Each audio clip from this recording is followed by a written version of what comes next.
আসসালামু আলাইকুম। তো আমরা তো কোড করার সময় অনেক কিছুই প্রিন্ট করি, তাই না?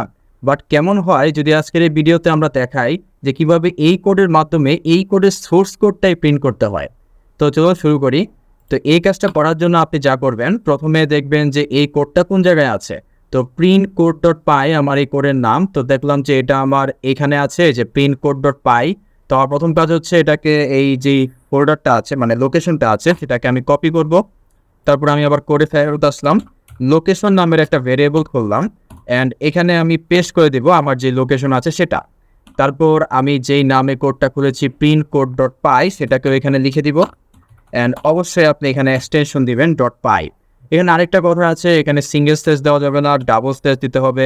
কারণ আপনারা সবাই জানেন যে পাইথন কোড সিঙ্গেল স্ল্যাশ না, বরং ডাবল স্ল্যাশকে সিঙ্গেল স্ল্যাশ হিসেবে ট্রিট করে। আচ্ছা, তো আমি ডাবল স্ল্যাশ দিয়ে দিলাম। এখন কি করতে হবে একটু দেখুন। আমাকে ওপেন করতে হবে লোকেশনের ভেতরে যে ফাইলটা আছে, তাকে ওপেন করব।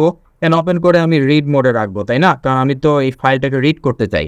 অ্যাকচুয়ালি আমি এই ফাইলটাকে যেখানে কোড করছি ওই ফাইলটাকে আমি রিড করতে চাই। অ্যান্ড রিড করে কোনো জায়গায় তো রাখতে হবে, তাই না? তো আমি নাম দিলাম, এ নামের একটা ভেরিয়েবল আছে, ওখানে আমি রাখবো। আচ্ছা, ঠিক আছে। এখন আমি প্রিন্ট করতে হবে সেই এটাকে। বাট এটাকে তো নর্মালি প্রিন্ট করলে হবে না, এটাকে আগে রিড করতে হবে। তো এ ডট রিড করলে কি হবে, এই এর ভেতরে যে ফাইলটা আছে সেই ফাইলটার টেক্সটটা রিড করবে, রিড করার পরে প্রিন্ট করবে। তো আমি যদি কোডটা রান করি, তো আপনি দেখবেন যে এই সোর্স কোডটাই কিন্তু প্রিন্ট হয়ে যাবে। তো সময় নিচ্ছে কেন? তাই তো খেয়াল করে দেখুন, এই যে ইম্পোর্ট ডট নামপাই থেকে যা যা আছে সব কিন্তু দেখুন এখানে প্রিন্ট হয়ে গেছে। আচ্ছা, যদি আপনার ইচ্ছা হয় যে এই সোর্স কোডটা আপনি কোনো একটা টেক্সটের ভেতরে ইনপুট দিবেন, অর্থাৎ এই কোডের মাধ্যমে আপনি সেই টেক্সটটা ক্রিয়েট করবেন এবং ক্রিয়েট করার সাথে সাথে আপনি ওই সোর্স কোডটা ওখানে ইনপুট দিবেন। তো এই কাজটা করার জন্য কি করা যায়? তো আমি এই লাইনটা মুছে দিলাম। আচ্ছা, তো এর ভেতরে যে ফাইলটা আছে প্রথমে আমরা তাকে রিড করি। রিড করার মাধ্যমে যে টেক্সটটা আমরা আলাদা করলাম তাকে তো একটা ভেরিয়েবলের ভিতরে রাখতে হবে, তাই না? তো সেই ভেরিয়েবলটার নাম দিলাম আমি টেক্সট। আচ্ছা, ঠিক আছে। তো এখন যেই লোকেশনে আমরা সেই টেক্সট ফাইলটা খুলবো সেই লোকেশনটা এখানে দিতে হবে। ধরলাম যে যেইখানে পাইথন আছে আমরা ওই লোকেশনেই টেক্সটটা ক্রিয়েট করতে চাই।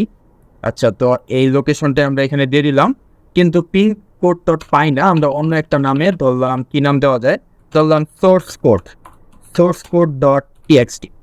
তো এই লোকেশনে আমরা এই নামে একটা টেক্সট ফাইল খুলবো। আচ্ছা, তো ক্রিয়েট করার জন্য কি করতে হবে, আবার ওপেন ফাংশনের সাহায্য নিতে হবে। যে লোকেশনে আমরা খুলতে চাই সেই লোকেশনটা দিব। কিন্তু এখন কিন্তু আমরা রিড মোডে রাখবো না, আমরা রাইট মোডে রাখবো। কারণ আমরা তো এখন রাইট করতে চাই, আমরা একটা টেক্সট ফাইল ক্রিয়েট করে তার উপরে সোর্স কোডটা রাইট করতে চাই। ঠিক আছে? তো আমরা এই ফাংশনটা যদি আমি ইউজ করি তাহলে কিন্তু একটা টেক্সট ক্রিয়েট হয়ে গেছে। অ্যান্ড ধরলাম এই টেক্সটটা ক্রিয়েট করে তো কোনো একটা ভেরিয়েবলের ভিতরে রাখতে হবে। তো আমি সেই ভেরিয়েবলের নাম দিলাম হচ্ছে সোর্স। আচ্ছা, এখন আমি কি করব, ক্রিয়েট হওয়ার সাথে সাথে সেই সোর্সের ভেতরে আমি রাইট করব। সোর্সের ভেতরে আমি রাইট করব। কি রাইট করব? ওই এই যে এখানে যে টেক্সটটা আছে সেই টেক্সটটা আমি রাইট করব। ঠিক আছে?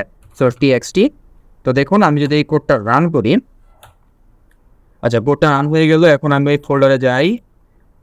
এখানে কি কোনো, এই তো সোর্স কোড ডট টেক্সট নামের একটা কোড তৈরি হয়েছে। অ্যান্ড এই কোডের ভেতরে এই তো আমার যে সোর্স কোডগুলো আছে সেগুলো কিন্তু ইনপুট হয়ে গেছে। আচ্ছা, তো আজকের এই ভিডিও এই পর্যন্তই ছিল। Thank you.